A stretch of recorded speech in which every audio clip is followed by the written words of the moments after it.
See, I think until your personal needs are met on the economic standpoint, you really can't serve others because you're too worried about serving yourself. Until you've met your goals, how can you really discover what your purpose in life is beyond that? This is Growth in Dentistry, a dental intelligence podcast where we ask the question, what does growth in dentistry look like to you? I'm Katie Polson, a dental hygienist and your host.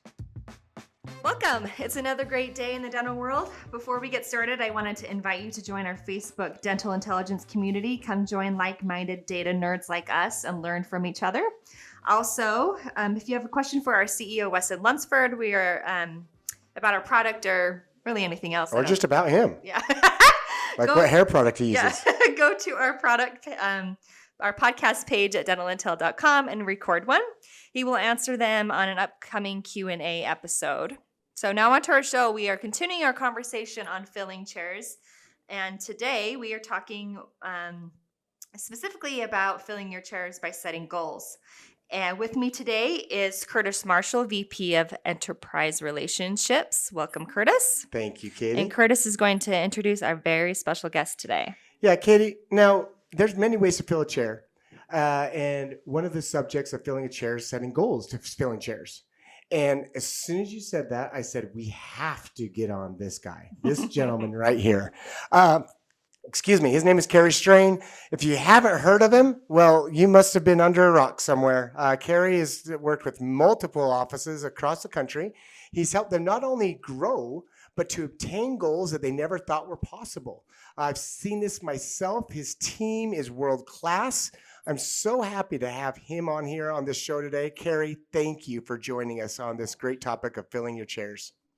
It's my pleasure. Thank you for having me. Thank you both. Yeah. So knowing that goals for production, they do directly relate to filling chairs. Talk to us a little about that. How does that relate? Well, as you mentioned, Weston Lunsford, your CEO, talks about ways to increase productivity. It's either to increase patient visits or it's to increase revenue per patient. Mm-hmm. We're not talking about collections yet. We're talking about production.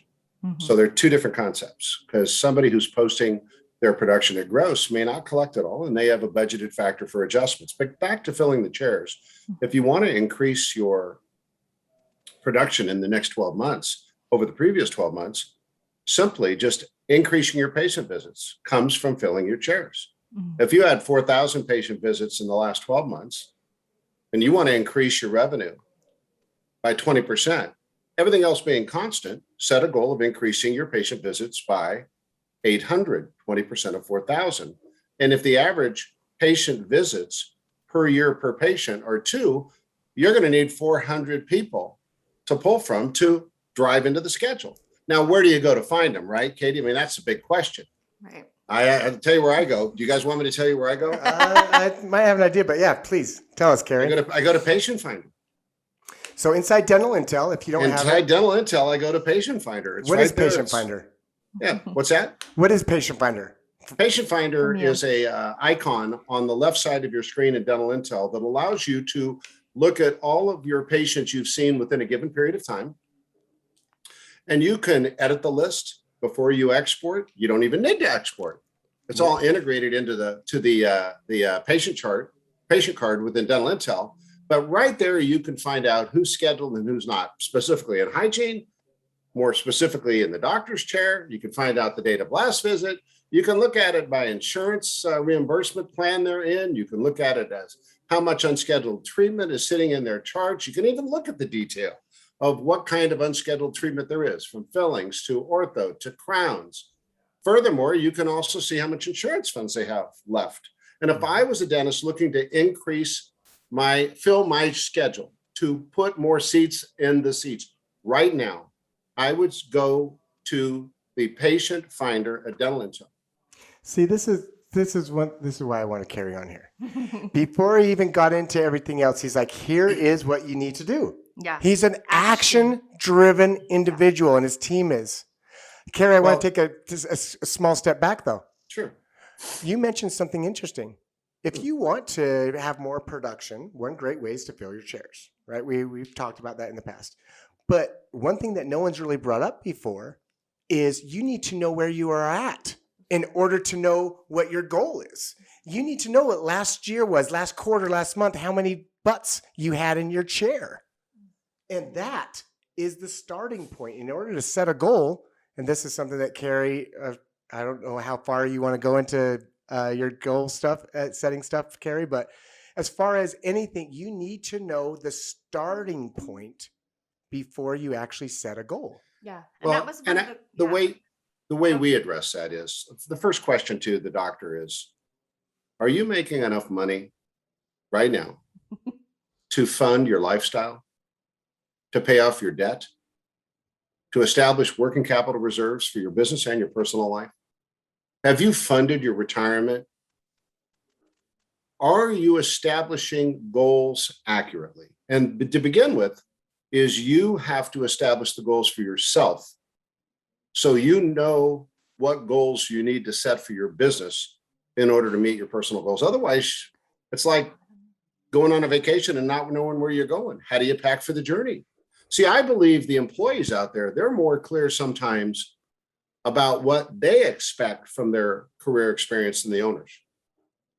My employees, and I have 20 of them, they ratify that the goals that we have established for their position, they're acceptable. That is their rate of pay, their incentive plan, their benefit plan, the type of work. There's two things to look at: the type of work we do, okay, and does it meet my time and economic requirement? That's number one.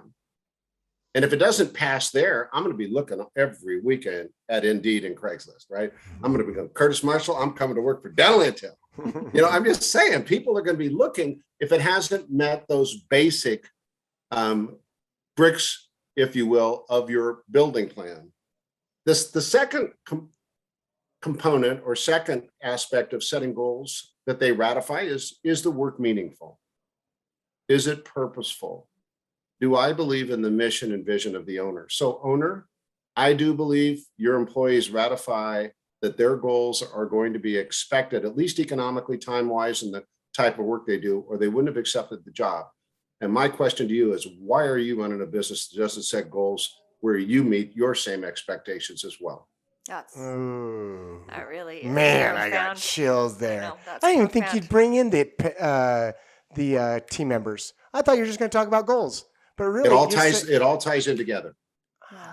That's My profound. goals, my goals need to be evaluated in the context of, number one, are my customers' goals realized? Patients in this case. In my case, I am Straine Consulting is the name of our firm, and I've been a consultant for over 30 years. And prior to that, I was in public accounting with my dad and my brother, Harry, Larry, and Kerry. True story. But that ended. Dad retired in 1987, and when he was 63, they did that back then. And my brother, unfortunately, when he was 39, passed away in his sleep on June 27th, 1989. And I was the younger brother stuck with owning an accounting practice that I had no desire to own. And thank God for a childhood friend of mine that had become an accounting client that happened to be a dentist. He asked me to step in and help him. And that's where I believe God led me on this journey to serve others. That being said, I need to think in my business, as every business owner does, my customers' goals are being met. My colleagues, my team goals are being met. And when they're met, if the business plan works, am I able to meet my goals personally from the business that performs while serving the customers, while serving the team?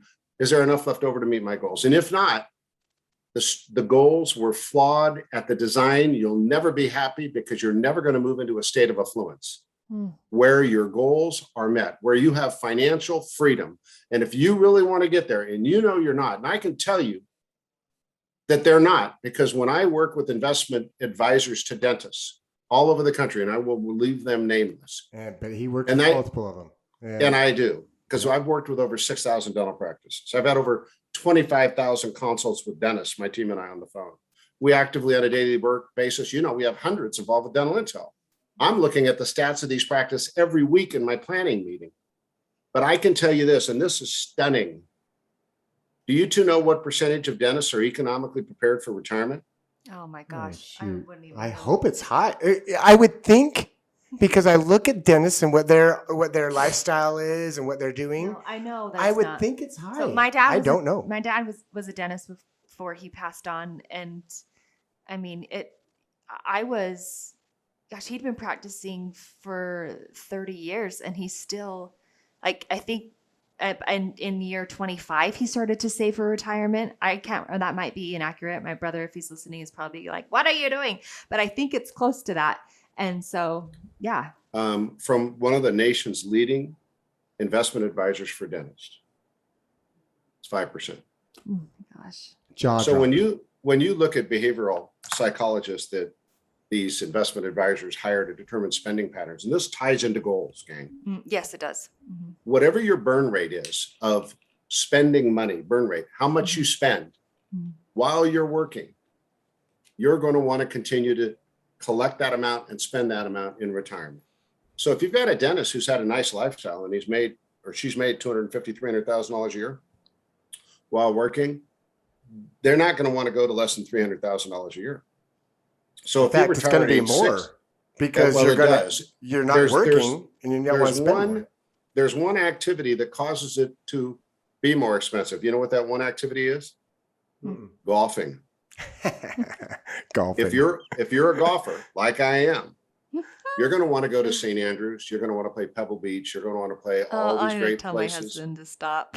Yeah, and you tell your husband to stop. The bottom line is, when you look at $300,000 a year that you need to pull out of retirement, and what kind of return on investment are the average person getting at retirement right now? 2 or 3%, 4%. Just add up the number of years you want to be retired. 25 times 300,000 in this case, and you better have $7.5 million in your retirement fund, or your goals weren't set early on. And that's where we at Straine Consulting want to play a role in helping doctors be clear about where they are, where they want to be personally, so they can really define what the practice needs to look like, because growing by 20% patient visits may be inadequate. See, I think until your personal needs are met in the economic standpoint, you really can't serve others because you're too worried about serving yourself. But if you don't limit the growth of your practice, can you say that again, just to make sure people understand that? If your personal needs aren't met, you're focusing on serving yourself instead of serving others. Correct. Until you've met your goals, how can you really discover what your purpose in life is beyond that?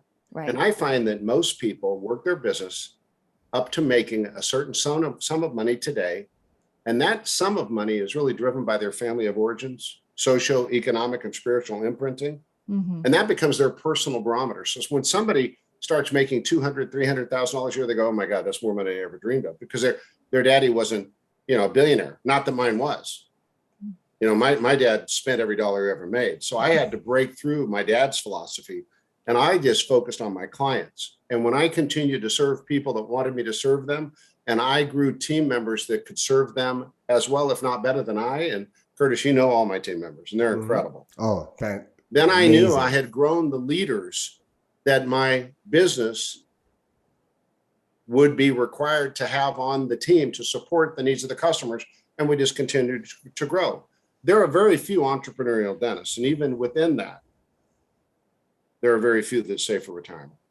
So the great thing about dental intel is when I come to looking at the seats, I would just look at the ticker tape, Curtis, on the performance. That's what I was, when I thought one of the first things you would say in talking about goals and visits is that you're going to come in and you're going to say, "Hey, here at Kerry Straine Consulting, you know what? We think you should increase your visits by 10, 20, X percentage."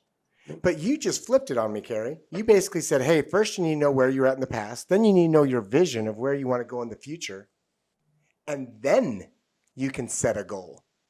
If you don't have those two things, hey, retirement is the vision that we're talking about here, right? And the status quo is, hey, how many visits did you have in the past? If you're not going to hit your vision, you need to dramatically change 10% or 100%, right? Is that correct? Am I on the right path there? No, you are. So if I meet somebody who is your age, how old are you, Curtis? 30? Oh, yeah, just barely. 29. Let's say you're a little bit older than yourself. Let's say you're a 50-year-old dentist and you tell me you want to retire in 15 years. And I look at your P&L and I go, "Wow, you're earning $350 a year. How much you have?" And I create a personal balance sheet of all your assets, your liabilities, and those assets include retirement funds and other investment funds. So you don't have anything, which is the case on most people. Okay. And certainly when we look at the net equity, that is the assets minus the debt and the taxes on it, what you have left. I find out, Curtis, you're like 90% or more of the people. You don't have enough. And then I go, you're age 50. When do you want to retire, Curtis? Give me an age. 55. Great. I got 15 more years and you need 300,000 a year, which means if I want 300,000 a year for the next 15 years after you retire, when you're to your 80, then we have to grow your profit from 300 grand a year in net proceeds to you, which is about a 450 taxable, to get down to 300. We're going to have to grow it to 900,000. So if I have to grow double your profit so you can pay the tax on it and save it, then I have to find out how much revenue do I have to increase by to get to an incremental increase in profit of 450,000 or whatever it is. And we have to calculate this for every client. Then I have to say that is the net of what gross revenue minus adjustments minus overhead. Then I determine my gross in revenue increase of Y and my average revenue per patient visit, which we know at Dental Intel. Mm-hmm. Then I just factor, that's how many patient visits I'm going to need to increase by. It's just quite mathematic. This isn't geometry. No. Now, to some people though, Kerry, especially somebody who's running a practice, taking care of employees, making sure they're up on their clinical skills, making sure that their family's taken care of, making sure that they're, they still have their social life and all of that. When they hear this though, it's like, oh, that's a lot. It is. I got to figure all this information out. And then I find out that if I want to retire in 15 years, I have to more than double. So I have to work harder. And then also throw in the wrench of the staffing issue that's going on right now. Correct. It's What do you say it's to not that? hard. Number one, I will tell you the number of additional hours that our clients spend working on their business versus in it on a week by week basis to make their total life plan work might be a couple hours. And if you don't have a couple hours to put in at the economic gymnasium, then you're never going to get fit. And I'm not here. You like that analogy? I knew you do. would. That was good. I'm not here to teach you. I don't have enough time to teach a dentist what I know. I mean, I've been out of college since 1978. So that's over 10 years, according to my math, right? Yeah, exactly. Yeah. So When I Straine, graduated. during the COVID shutdown, we transitioned from, yes, we're consultants, but we're really the fractional COO. We're the fractional CFO for individual practices that can never afford one, to our DSOs. I mean, just yesterday I was on the phone with a client with 10 locations, the day before 22 locations. Got a client trying to reach last night. He called me and he's got hundreds of locations, multiple DSOs. So whether it's the DSO world, and our DSO world makes up about 25-30% of our business, or it's the individual practice owner who has a $50,000 a month production goal. And let me just say, bigger isn't always better. Yeah. You just need to earn enough. For you. Enough money for you. And that's got to be customized. Let me tell you a story. Client in Medford, Oregon, her goal was 50 grand a month. Love it. 50 grand a month. Overhead was 25,000. Profit was 25,000. We took the profit and we put it into 3 buckets. A third of it went taxes. Had to pay the taxes. $8,333 a month. A third of it went into lifestyle today. She and her husband and their son lived on $8,333 a month. And a third of it went into savings. And she said to me, whenever I get to $2 million saved in savings, I'll sell my business and I'll be able to retire with my son anywhere in the world. And you know what? She did. Bigger isn't better. Oh, Best is best. You don't need to be the next Heartland Dental, the next Aspen Dental. You don't need to be Pacific. You don't need to be anybody. North American Dental, all those great businesses. We're in a business where you can create a great lifestyle for yourself, great retirement for yourself. But along the way, if you want to make it easier on yourself, you're going to build a great plan for your team as well. One that is superior to every other employment opportunity that they have in the world, of not only economics, but of the culture where we follow systems to guide us to implement the strategies that are housed in policies that identify at every strategy in the policy a KPI and a goal, key performance indicator and a goal. And Dental Intel allows you to customize your KPI board. Mhm. But they're not going to, if they create it for you, that doesn't mean it's best for you. You know, there's a lot of artificial intelligence in Dental Intel. Stunning. I mean, when I go look at the day's schedule and I click on open, I already go, you know, I call it, you know what I say when I click on that? I know it's my own internal humor.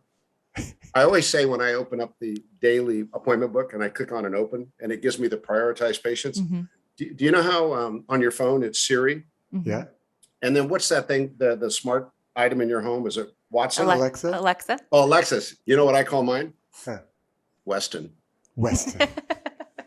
So what You he's can saying is, so you have Siri, you have Alexa, And then you have Weston. in Dental Intel, we really do tell you what to do today. Like it's easy. You click on an opening and it says, based off of all these different algorithms, we think this is the best patient for this appointment this day with this provider. So when you click on that, Kerry's saying, he's saying, we should make it. Weston, tell me who's the Weston. best. Who's the So, best so I'm patient for saying this that's patient? not the only should make place it to voice go. activated. That's not the only place to go, but it is a key place to go. And then there's other places to go. And what we do is help our clients, number one, make sure they have the practice management software that can sync with DI so that then we can be their virtual COO, trainers, monitors, and coaches. Because I have a daily meeting with all of my team. I just finished one up. Every day I'm having a huddle. I'm having a planning session with my team. And our goal is to make sure you reach your goals. But the very first thing we have to do is define what are those goals. Once I know what your production goals are, your collection goals are, your overhead goals will be, then I know what your net cash flow from your business is. Then I have to look at your taxable income, what your taxes is going to be. I have to meet with the CPA. Then I know what you're going to live on, and you and your partner at home, your family, they've got to live within that. And then you've got to start funding your retirement. You're not going to be able to time the stock market. You're certainly not going to time the real estate market over the last 12 months. And you know what? Just put forth one step at a time. When it comes back down to production goal, then we map out what can my doctors produce? And that's where we start to dig into the performance board for given periods of time to say, what is a reasonable hourly production that you've attained in the past? And one month could have been higher than other months. And whatever the highest monthly or hourly production is for any given month over the last 12, we'll set that as your goal. And if all we do is fill in the chairs, we're more apt to meet it, because the thing that caused the production goal or that level from being realized in other months is down to patient visits. It's not going to be the home run of an all-on-4 case. And don't think you can, have a consistent amount of profitability with, the 6 Invisalign cases you did last July because you didn't do any in August or September or October. If you're a general dentist, you want to make it by having, somewhere between minimum 16 hygiene appointments a day for every 1 day of doctor time. So some of the basic goals we want to see in place, and then we have to see how they fit financially. For every hour I have a doctor, I want 2 hours of hygiene. And in most states, in virtually every state, except a couple, you can have more than 2 hygienists for every hour. So we have many, many clients that are seeing 3 hygienists per hour for every 1 doctor of hour. And I know what those doctors are going to say, you guys. Oh, how can I do all those exams? Yep. You know what? It's so easy when you follow the Huddle Checklist. When I look at the Huddle Checklist at Dental Intel, Katie, I can see all your patients coming in, correct? Today. Yep. I can see the treatment that they needed, right? That's pending treatment, unscheduled. When I come to the huddle, I should have already prepared, and I should direct you and say, Katie, my hygienist, on Curtis coming in, I need a crown on number 13. Make sure the PA is up to date, and I want the intraoral photograph of that when I walk in. Because the more I prepare to lead you in the huddle, my exam time will be 3 to 5 minutes. Yeah. And also Okay. to that point, just from a hygienist perspective, our mobile app allows you to look at all of this ahead of time. And as a hygienist, I spend, maybe 15, 20 minutes on my mobile app before I even go in for the day. So I'm ready to go. I'm ready to go for that morning huddle, and I'm ready to help the doctor educate the patient. So it really can just be 3 to 5 minutes. How long does it take you to prepare by looking at your mobile app for today's patients? 5 minutes? Yeah, maybe. Okay. Yeah. So here's my recommendation, doctor. You're going to see patients 7.5 hours a day. You're going to hire your team 8 hours. Because when they're doing what Katie said, they're working for you and they're paid.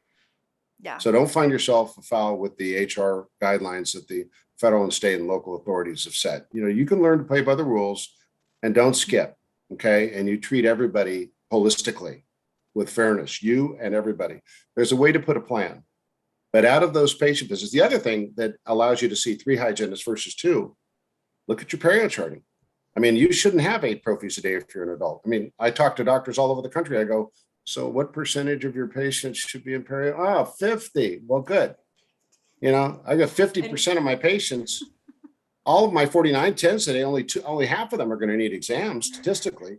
So with 8 patients being seen a day by a hygienist. Oh, that's a good point. If you're doing perio and you got 4910s coming in, aka perio maintenance, on the 3-month offset, you're only doing exams twice a year.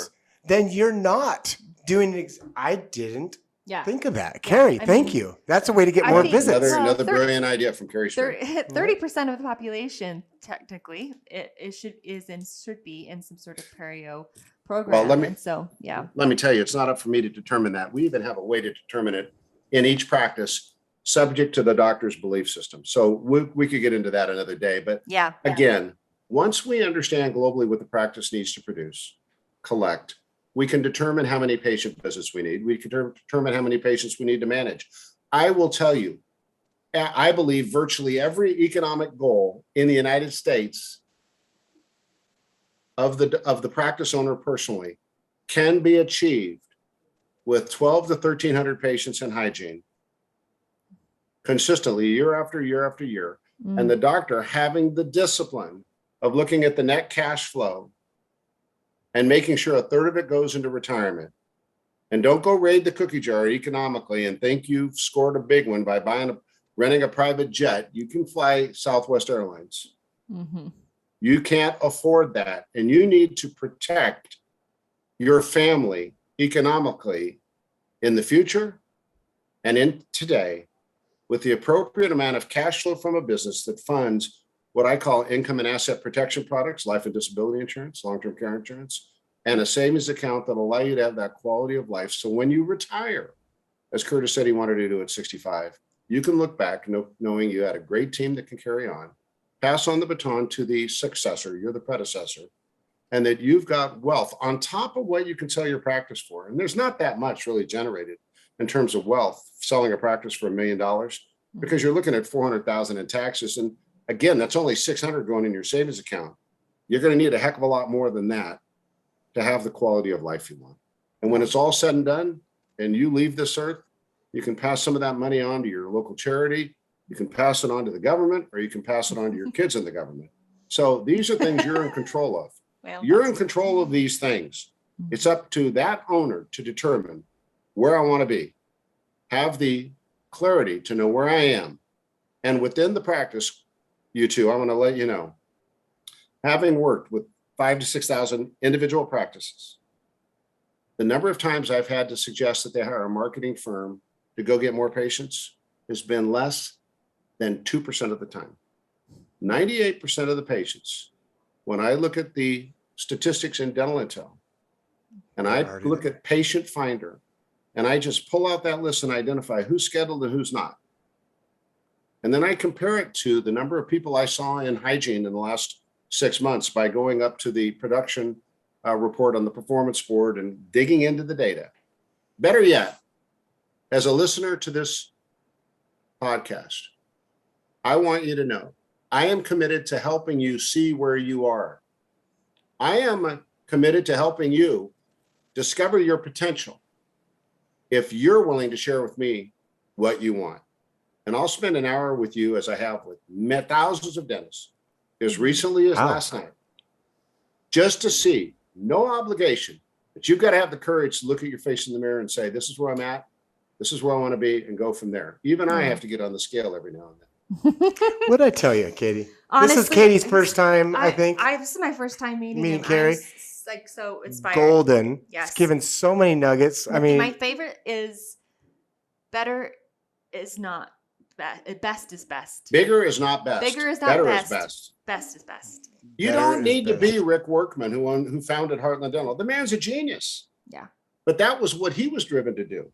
Right. You don't need to be one of these tremendous CEOs of DSOs. They're all amazing in my book because they have the courage to take on a lot of problems. There's no lottery ticket that any of these people are punching to make all this money. Even the investors take a lot of risk. But I will tell you, everybody in dentistry has an opportunity to make their dreams come true. And my goal is to help that happen. And that definitely leads to our question that we ask all of our guests. Hosts and guests. And I'm sure we've touched on it, so it might be redundant and it might give you a chance to reiterate. But what does growth in dentistry look like to Kerry Straine? What does growth in dentistry look like? Mm-hmm. To you. To you. I think it means a couple of things. Growth in dentistry for the practice owner obviously means growing their practice. It could mean, but the subset of that is it growing my patient base? Is it growing the rates of higher reimbursing patients? Does it mean that I'm doing more of the treatment that I really get excited about doing? It could mean I'm building a great team, because when you grow a great team of leaders, they make you more valuable because you can lead the execution and you have more people sharing it. So ultimately growth means, what is success? The progressive realization of a predetermined goal. Success is defined as the progressive realization of a predetermined goal. Mm-hmm. So growth is in the context of each of us individually, whether it's economically, career, spiritually, health, family. You set a goal. And that progressive realization is success.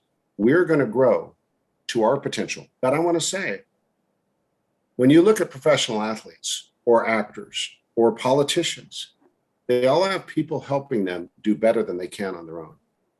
And coaching and consulting and us being involved in operations enables our clients to achieve what they can't on their own. They don't have the skill set, and a weekend course is not going to turn you into this dynamic leader.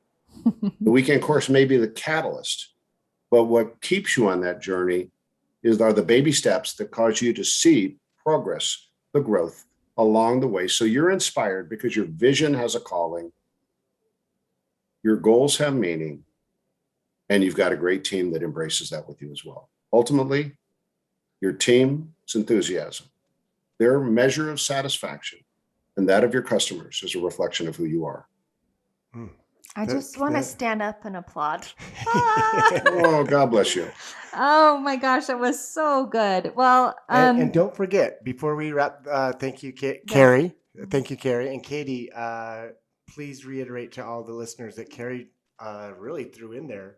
Yeah. An opportunity, if anybody wants to have him look at your numbers and your vision. You can reach him at Kerry@straine.com, or his number is 916-765-7200. Right, Kerry? That's right. And for those that have dental intel, all we have to do is set up a little Zoom meeting, and then you can share your screen. Super quick. I'm going to go to town. You don't have to spend more than 2 seconds logging in for me to take over your mouse, and let's take a tour from my perspective. And because I've been hired to do that for many years. For those that are listening that may not have dental intel, I have 4 words. Get dental intel now. Well, that's all I have to say. We appreciate it. The platform will open your mind. You open your eyes, your mind's eye, to historical performance you didn't realize were occurring, and with our insight to the opportunities that exist when we help you discover the practice within your practice. Great. Practice within your practice. Practice within your practice. That's awesome. Well, those links will be in our show notes. This has been Growth in Dentistry, a Dental Intelligence podcast. Again, special thank you to our guest, Kerry Straine at Straine Dental Consulting Analytics Management. You can, again, find those links on our website by going to our dental podcast page at dentalintel.com. Again, thank you to Curtis Marshall for joining me today, and thank you to Tyler Johnson, our product specialist and sound engineer. I am Katie Polson, and keep on growing.